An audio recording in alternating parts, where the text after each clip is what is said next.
கல்லூரியின் vice principal doctor Sathyalakshmi அவர்களை, medical superintendent doctor S Jothikumar அவர்களை எளிதாக தொகுத்து வழங்கிக் கொண்டிருக்கும் இந்த மருத்துவமனையின் ஆரம்பம் டாக்டர் வனிதா மலர் அவர்களை, ஸ்டான்லி மருத்துவ கல்லூரி மருத்துவமனை அனைத்து பேராசிரியர்களே, உதவி பேராசிரியர்களே, அனைத்து மருத்துவர்களே,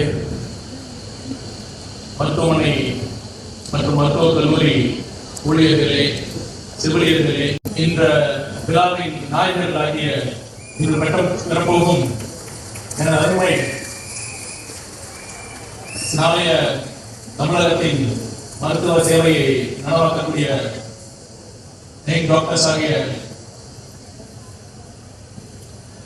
இளம் மருத்துவர்களே மற்றும் 5 வருஷம் இந்த விழாவுக்காக காத்திருக்கும் தங்கள் பிள்ளைகள், இந்த பட்டம் பெறப்போகும் மெடிக்கல் காலேஜ் அப்படிங்கிற மாதிரி சின்ன அது ஒரு ஃப்ரெண்ட்லியா பெரிய விளையாட்டுலாம் இருக்காது, ஒரு ஹெல்த்தி காம்படிஷன் அப்படி இருக்கும். இப்போ இருக்கும்னு நினைக்கிறேன். இப்போ இருக்கா? இல்லையா? இருக்கு. சூப்பர்.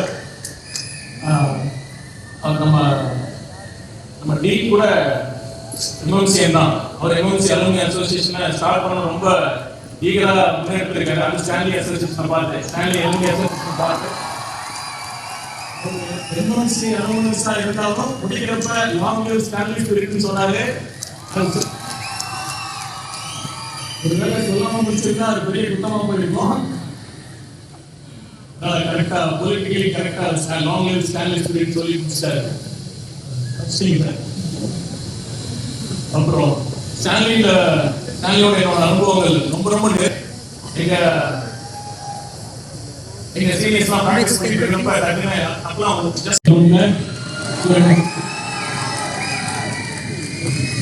என்ன இன்னொரு சுவாரஸ்யமான விஷயம்னா, நான் டீம்ல இருக்கனால நான் அவங்க சீனியர்ஸோட பைக்ல வந்துடுவேன். மற்ற ஹாஸ்டல் ஸ்டூடெண்ட்ஸ் எல்லாரும் ஒரு அடிமை மாதிரி காலேஜ் ஹாஸ்டல் பஸ்ல கூட்டிட்டு வருவாங்க.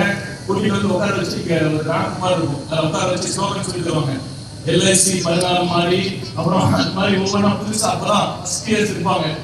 எங்க ஹாஸ்டல் ஸ்டூடெண்ட்ஸ்லாம் உங்களுக்கு ட்ரைனிங் கொடுத்து இங்கெல்லாம் மோட்டிவேட் பண்ணி இந்த மேட்சை சப்போர்ட் பண்ண சொன்னாங்க எம்எம்சி. அப்பதான் நான் ரியலா ஸ்டான்லி ஸ்பிரிட்டை பார்த்தேன். அவ்வளோ ஒரு ஜோஷோட பயங்கர ஒரு உணர்வோட வராங்க. ஃபர்ஸ்ட் இன்னைக்கெல்லாம் ஞாபகம் வருது இந்த ஸ்டூடெண்ட்ஸ் ஃபர்ஸ்ட் தான். அவ்வளோ நல்லா இருக்கு சாப்பாடு.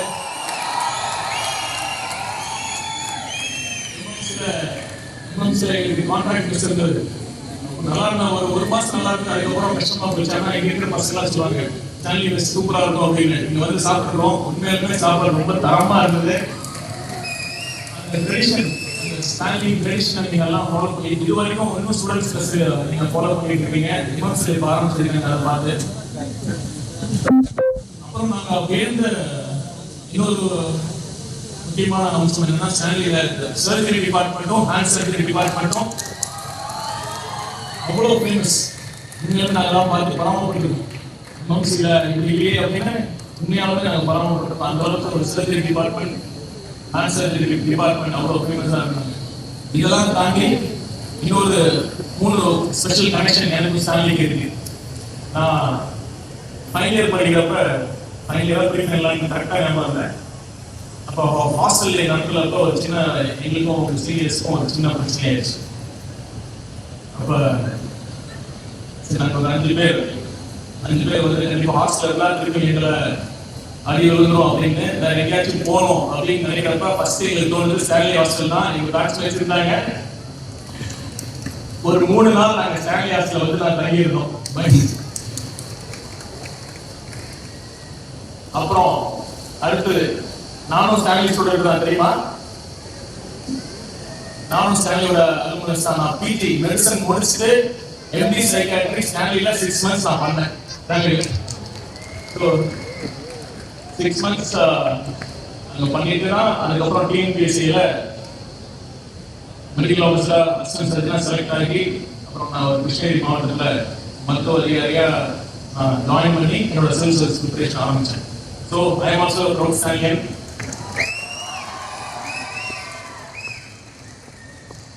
எல்லாத்தோட முக்கியமான விஷயம் என்னோட மனைவி ஸ்டான்லி. ஸ்டான்லி மருத்துவ கல்லூரி மருத்துவமனைக்கும் ஸ்டான்லிக்கும் ஒரு சிறப்பான ஒரு பெருமையை நம்ம தேடி தருவோம். இந்த விழாவில் பார்த்தீங்கன்னா நம்மளோட காலேஜ் லைஃபோட கல்மினேஷன் யூஜி லைஃப். நம்ம காலேஜ்னாலே எதை ஐடென்டிஃபை பண்ணுவோம், நம்ம யூஜி தான் நம்மளோட ஐடென்டிட்டியாக இருக்கும். இந்த UG life 5.5 years something very special. மற்ற எந்த காலேஜுக்கும் இந்த மாதிரி மெடிக்கல் காலேஜ் லைஃப் வருமாங்கிறது டவுட் தான். ஏன்னா அவங்களாம் யூஜிலாம் ஆர்ட்ஸ் காலேஜ்லாம் 3 years, இன்ஜினியரிங்லாம் 4 years இருப்பாங்க. நாம பார்த்தீங்கன்னா 5.5 years we spend our time together. அது என்ன மாதிரி டைம், நம்மளோட ப்ரைம் யூத் அந்த டைமை நம்ம ஸ்பெண்ட் பண்ணுறோம். எவ்வளோ அனுபவங்கள் இருக்கும், எவ்வளோ பேர் நம்ம ஒரு நட்பை பார்த்துருப்போம், தியாகத்தை பார்த்துருப்போம், நட்புக்காக உயிரோட்டத்தை பார்த்துருப்போம். அதே மாதிரி குறிப்பாக ஸ்டான்லி சொல்லவே தேவையில்லை. அதே வேளையில இந்த காலகட்டத்தில் நம்ம சின்ன சின்ன மன வருத்தங்கள், ஃப்ரெண்ட்ஸ் கிட்ட ஒரு ஏமாற்றங்களை பார்த்துருப்போம், துரோகத்தை கூட பார்த்துருப்போம். இது எல்லாமே நம்மளை ஒரு பெட்டர் ஹியூமன் பீயிங்காக ஆக்கிறதுக்கான ப்ராசஸ் தான். This is also a part of education.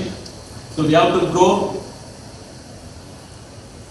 கண்டிப்பா நீங்க எல்லாம் சந்தோஷமா இருக்கீங்க, நானும் சந்தோஷமா தான் இருந்தேன் கிராஜுவேஷன் டேல. இருந்தாலுமே ஒரு ஓரத்தில் ஒரு சின்ன வழி இருக்குமே, நம்மளாம் விட்டு பிரிக்கணும் அப்படின்னு. we all டெஃபினட்டா அந்த காலேஜ் லைஃப்பை எப்பயுமே மறக்கவே முடியாது. இப்போதான் இந்த டெக்னாலஜி இருக்கு, அலுமினி அசோசியேஷன் இருக்கு, நம்மளாம் we have to stay connected. நம்ம முடிக்கிறப்ப 2 பேருக்கு கண்டிப்பா நம்ம முடிச்சுட்டு பட்டம் வாங்கிட்டு போறோம். கண்டிப்பா 2 பேருக்கு நம்ம we should be very thankful. ஒன்று நம்ம சொல்லிக் கொடுத்த டாக்டர்ஸ், அப்புறம் நம்ம டெக்ஸ்ட் புக்ஸ். நம்ம டெக்ஸ்ட் புக் யாரு, நம்ம பேஷண்ட்ஸ் தான். அரசு மருத்துவமனைக்கு ட்ரீட்மெண்ட்டுக்காக வர நோயாளிகளை வச்சு தான் நம்ம மெடிசனை கற்றுக்கிறோம். யோசிச்சு பாருங்க, ஒரு ரேர் கேஸ்லாம் அப்போல்லாம் வந்ததுன்னா என்டையர் வார்டு வந்து அவங்க எக்ஸாமின் பண்ணுவோம். ஒரு ரேர் மருமராக இருந்தாலும் சரி, அப்டமல் உண்மையில் சர்ஜரி பேஷண்ட்ஸ்லாம் வந்து ரொம்ப கஷ்டப்படுவாங்க. ஒரு பெரிய பிரஸ்ட் லம்பாக இருந்தாலும் சரி, அப்டமல் லம்பாக இருந்தாலும் சரி, என்டையர் பேட்ச் வந்து எக்ஸாமின் பண்ணி நமக்காக பொறுமையாக அந்த வழியை பொறுத்துக்கிட்டு அவரை இன்கன்வீனியன்ஸையும் பொறுத்துக்கிட்டு நமக்கு அந்த கிளினிக்கல் நாலேஜ் நமக்கு கற்றுக்கிறதுக்கு உதவிய அந்த அரசு மருத்துவமனைக்கு வர ஏழை நோயாளிகள் நம்ம எப்பயுமே மறக்கக்கூடாது. அவங்களுக்கு நன்றியோடு இருக்கணும். நம்ம அவங்களுக்கு இந்த சமுதாயத்துக்கு நம்ம திருப்பி செலுத்த வேண்டிய கடமை நம்ம எல்லாருக்கும் இருக்கு. நான் ஏன் இதுக்கு சொல்றேன்னா, நீங்க எல்லாருமே இப்ப ஒத்துப்பீங்கன்னு நினைக்கிறேன்.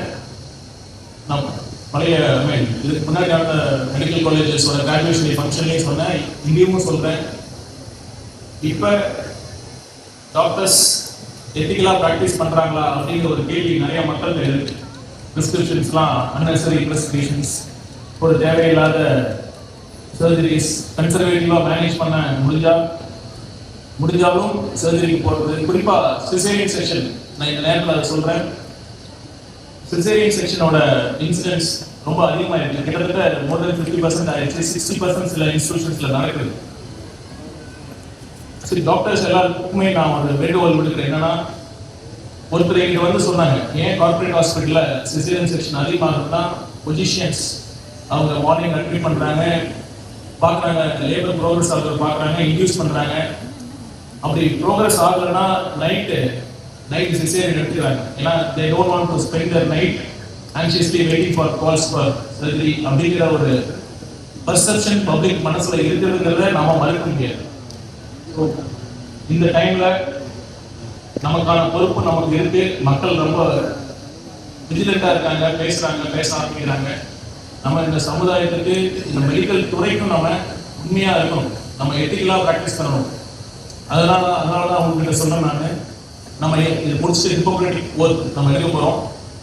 அந்த ஹிப்போக்ரட்டிக் ஓத்தை வெறும் சம்பிரதாயத்துக்காக மட்டும் இல்லாம நம்ம we should follow the letter and spirit of the oath அப்படின்னு நான் கேட்கிறேன்.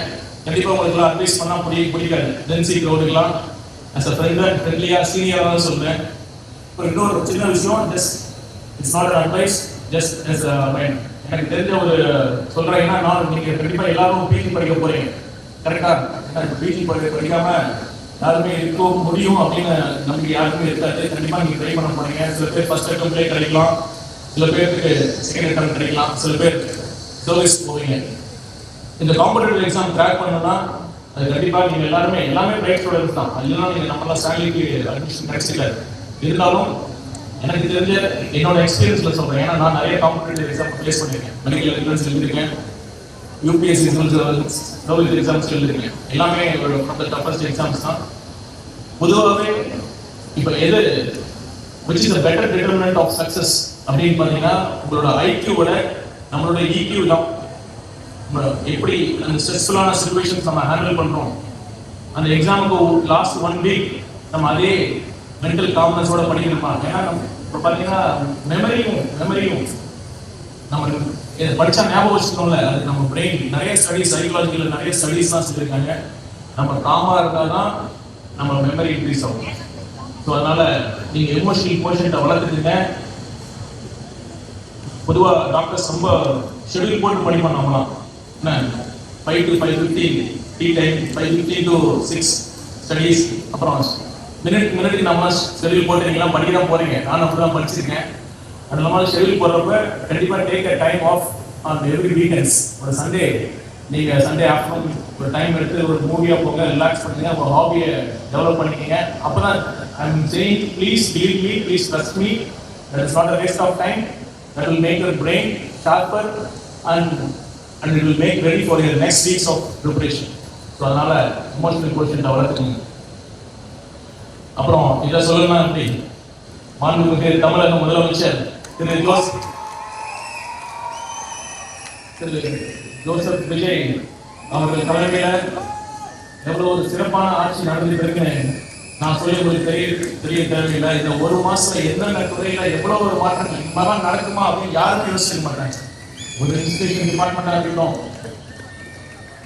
ஒரு சிஎம்டிஏவாக இருக்கட்டும், ஒரு ஹெச்ஆர்என்சியாக இருக்கட்டும், எவ்வளோ துறையில எவ்வளோ மாற்றங்கள், இதெல்லாம் யாருமே யோசிச்சு கூட பார்த்துருப்பாங்க. இது மாதிரி பணம் கொடுக்காம இதெல்லாம் நடக்குமா அப்படின்னு. ஒரு தலைவர் ரொம்ப தெளிவாக சொல்லியிருக்காரு, நானும் ஊழல் ஒரு ரூபா கூட ஊழல் பண்ண மாட்டேன், எனக்கு கீழேயும் யாரும் ஊழல் பண்ண மாட்டாங்க அப்படின்னு. அதனால இந்த சந்தர்ப்பத்தில் நானும் சுகாதாரத்துறை அமைச்சராக சொல்லியிருக்கேன், கண்டிப்பாக சுகாதாரத்துறையிலும் ஊழல் இருக்கவே இருக்காது. மக்கள் நலன் மட்டுமே எங்களுடைய குறிக்கோள். முதலமைச்சர் அவர்களுடைய லட்சியம் என்னன்னா, அனைத்து தரப்பு மக்களுக்கும் தரமான மருத்துவ சேவை கிடைக்குங்கிறது தான். அதை நோக்கி தான் நம்ம பண்ணிட்டு இருக்கோம். தமிழ்நாடு மருத்துவ சேவையில மற்ற ஸ்டேட்டை கம்பேர் பண்ணுறது பெட்டராக தான் இருக்கு, நான் ஒத்துக்கிறேன், இல்லைன்னு சொல்ல. பட் ஆனால் டெஃபினட்டாக we have many areas to improve. Patient experience, இப்போ நம்ம சொல்றோம் ட்ரீட்மெண்ட் மட்டும் முக்கியம் இல்லை, சரியான ட்ரீட்மெண்ட் மட்டும் முக்கியம் இல்லை, பேஷண்டோட எக்ஸ்பீரியன்ஸ், ஒரு நோயாளியோட அனுபவம் நாம் சொல்றோம். ஒரு அரசு மருத்துவமனைக்கு வந்தாங்கன்னா அவங்க ஒரு பிளசண்டா அவங்க வெயிட்டிங் டைம்லாம் எந்த அளவுக்கு முடியுமோ அந்த டைம் கம்மியாகி அவங்களுக்கு நீட் கேம்பஸ் நீட்டாக இல்லாமல் இப்போல்லாம் இருக்கு, ப்ளஸ் ரெஸ்ட் ரூம்ஸ்லாம் சுத்தமாக இருக்கிற மாதிரி, மெயினாக டாக்டர்ஸ் அப்புறம் அட்டண்டர்ஸ்லாம் கனிவாக பேசணும். நீங்களும் your part of this government, நம்மெல்லாம் சேர்ந்து பண்ணுவோம். டாக்டர்ஸோட கோரிக்கைகள்லாம் நிறைய இருக்குன்னு எனக்கு தெரியும். டைம்லி ப்ரொமோஷன் அரசு டாக்டர்ஸ்க்கு, அரசு மருத்துவர்களுக்கு கிடைக்க மாட்டேங்குது கோரிக்கை இருக்கு. மார்ச் 15 அந்த பேனல் டேட், இந்த ஃபிக்சேஷன் டேட் இருந்தாலும் நிறைய நேரங்களில் ரொம்ப தள்ளி போகுது.